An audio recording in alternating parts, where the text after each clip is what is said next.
Bharatiya Janata party MCD के अंदर शासन में है वो किस तरीके से इन कर्मचारियों के साथ विश्वासघात करने का काम कर रही है, मैं उसके बारे में आपको अवगत कराना चाहता हूं कि एमसीडी के अंदर लगातार निजी कंपनियों को काम देने का जो एक मुहिम छिड़ी हुई है, या ये कहें कि भ्रष्टाचार की जो मलाई खाने की एक मुहिम छिड़ी हुई है, उसके बारे में आपको जानकारी देना चाहता हूं कि अभी कुछ दिन पहले एमसीडी के अंदर एक door to door garbage collection का निजी कंपनी को टेंडर दिया गया। उस कंपनी में घर घर से कूड़ा उठाने का काम है। जो काम नगर निगम 70 रुपये में करता था, जो 70 मेरा एक औसतन एवरेज बता रहा हूं आपको कि जो 70 करोड़ रुपए का काम था वो 220 करोड़ रुपए सालाना पे एक निजी कंपनी को दे दिया गया, जो कि कर्मचारियों की तनख्वाह के लिए पैसा इस्तेमाल हो सकता था, उसको एक निजी कंपनियों को लाभ पहुंचा दिया गया। उसी तरीके से एमआरएसएम मशीन, जो रोड की स्वीपिंग मशीन होती है, रोड पे सफाई करने के काम आती है, उसके संचालन के लिए ड्राइवरों को रखने की जो एक प्रक्रिया है, उसके लिए बहुत मोटी रकम उस कंपनी को दे करके ड्राइवरों को रखा जा रहा है, जो कि हम मात्र 30 से 35-40 हज़ार रुपये में उस मशीन की मेंटेनेंस और एक ड्राइवर को रख सकते हैं। वो तमाम उस तरह का माली रखने के लिए, डाटा एंट्री ऑपरेटर के लिए मैन पावर सप्लाई जो बाहर से ली जा रही है, वो एक तरीके से कर्मचारियों को कठपुतली बनाने का या बंधुआ मजदूर बनाने का एक मुहिम छिड़ी हुई है, जो भारतीय जनता पार्टी के नेताओं ने एक ऐसी परंपरा बना दी है कि नगर निगम के अंदर जो भी कर्मचारी रखा जाता है वो एक निजी कंपनी के द्वारा लिया जाता है, मैन पावर सप्लाई की कंपनी के द्वारा लिया जाता है। इसी तरीके से एसएलएफ, जो कि हमारी लैंडफिल साइट है, उसके ऊपर हमारी जो जेसीबी चल रही है, जो ट्रक चल रहे हैं, उसका गार्बेज को बराबर करने का, उठाने का, जिस तरीके से वहाँ ट्रक और जेसीबी काम करते हैं, वो काम भी एक निजी कंपनी को दिया गया, जो कि हमारे पास तमाम संसाधन होने के बाद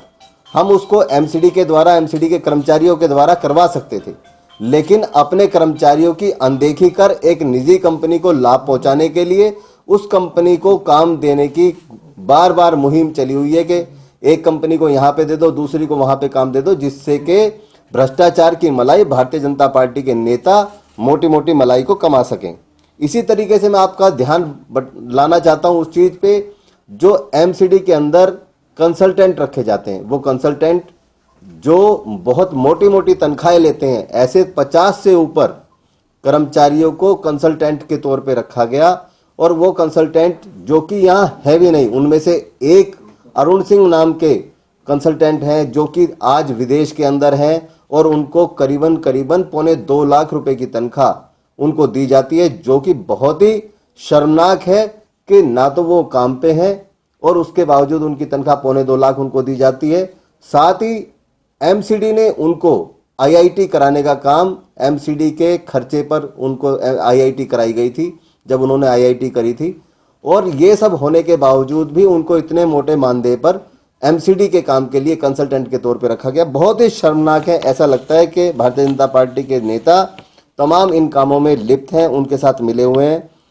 टिपर जो कि हमारे वार्डों से कूड़ा उठाने का काम करते हैं, जो एक निजी कंपनी को टेंडर दिया हुआ है, वही काम हमारे ट्रैक्टर ट्रॉली जो हैं वो तकरीबन 1600 रुपये प्रतिदिन के हिसाब से करते हैं, और वही ट्रैक्टर ट्रॉली का कूड़ा, जो ट्रैक्टर ट्रॉली 3 टिपर के बराबर कूड़ा उठाती है, उसको 1600 रुपये दिया जाता है। और एक कंपनी को जब वो टिपर का टेंडर दिया जाता है तो वो 2200 रुपये प्रतिदिन के हिसाब से उसको पे होता है, क्योंकि वो बड़ी कंपनी है और कूड़ा भी 1/3 उठा पाता है। वो उससे मोटी रकम सीधा सीधा कमीशन के तौर पे आ सकती है। ट्रैक्टर ट्रॉली वाला किसी को कमीशन नहीं देता, ट्रैक्टर ट्रॉली वाले को पेमेंट भी नहीं हो पा रही, और ट्रैक्टर ट्रॉली की पेमेंट आज तक भी बकाया है। वो लोग चक्कर काट काट के परेशान हैं। ये बहुत ही शर्मनाक है। इसी कड़ी में एक नई मुहिम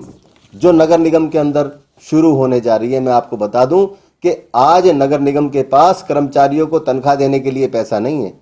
आज नगर निगम के पास कोरोना वॉरियर्स, इन भारतीय जनता पार्टी के नेताओं ने तब इन्हीं कोरोना वॉरियर्स के लिए तालियां बजवाई, थालियां बजवाई, चमचे बजवाई, लेकिन आज जब उनके परिवार के लालन पालन की और उनकी तनख्वाह की बात आई, उनको परेशानी है, 1-1 रुपए के लिए मोहताज है। ऐसे समय में भारतीय जनता पार्टी उनसे काम छीनने का और साथ ही साथ उनकी तनख्वाह ना दे पाने में पूरी तरीके से असफल दिखाई दे रही है और उस असफलता को छुपाने के लिए ये तमाम काम निजी कंपनियों को सौंपते जा रहे हैं। इसी कड़ी में इन्होंने स्वामी दयानंद हॉस्पिटल के अंदर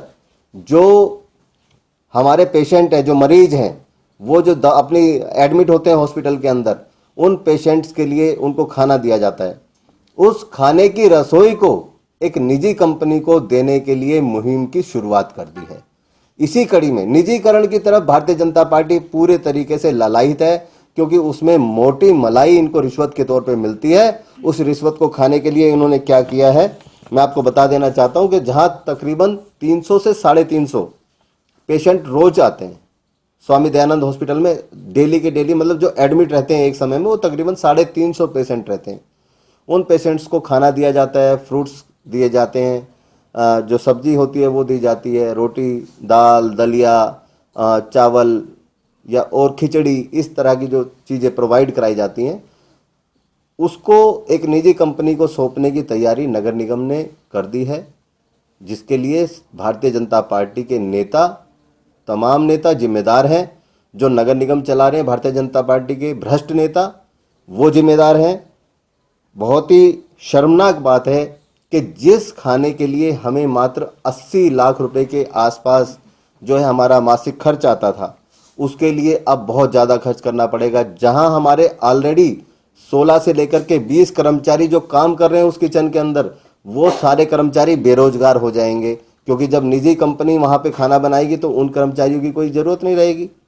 जो हमारे वहाँ गैस चूल्हे हैं, जो वहाँ सामान है, जो बर्तन है, जो टेबलें हैं, जो तमाम हमारा संसाधन हमारे पास है, वो संसाधन सब बेकार हो जाएगा। वो पैसा जो हमने उसको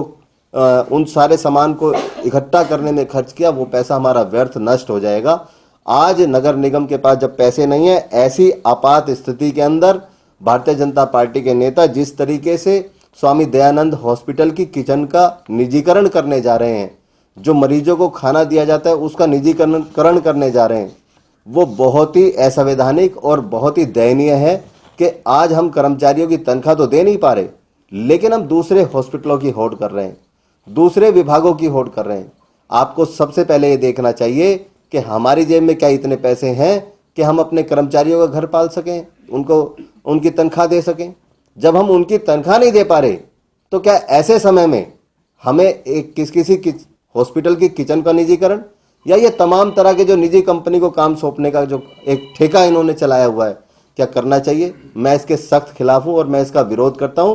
कि सबसे पहले आप कर्मचारियों की तनख्वाह दीजिए। अपने कोरोना वॉरियर्स, सफाई कर्मचारी, डॉक्टर्स और वो अध्यापक जिन्होंने उस समय पर सफाई करने का काम किया, हॉस्पिटलों में इलाज करने का काम किया, और ऐसे कोरोना काल के अंदर जब लोग घर से नहीं निकल रहे थे, उन्होंने अध्यापकों ने राशन बांटने का काम किया, मैं उनका समर्थन करता हूं। और सबसे पहले कहता हूं कि इन भारतीय जनता पार्टी नेताओं को चेतावनी देना चाहता हूं आपके माध्यम से कि सबसे पहले इनकी तनख्वाह दें, उसके बाद दूसरे काम करें। मेरा ये आपके माध्यम से इनको चेतावनी है।